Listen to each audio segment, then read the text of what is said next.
David has reached his destination.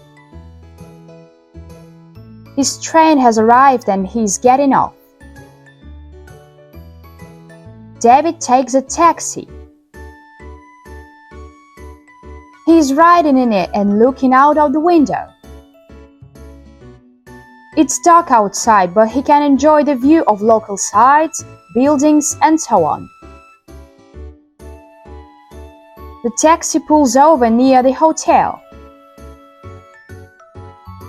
David pays for it and gives some tips. The hotel receptionist greets him. They are going through the standard procedures. David passes his passport and some reservation papers. The receptionist fills in some needed papers. Finally, David gets his key and goes up to his room.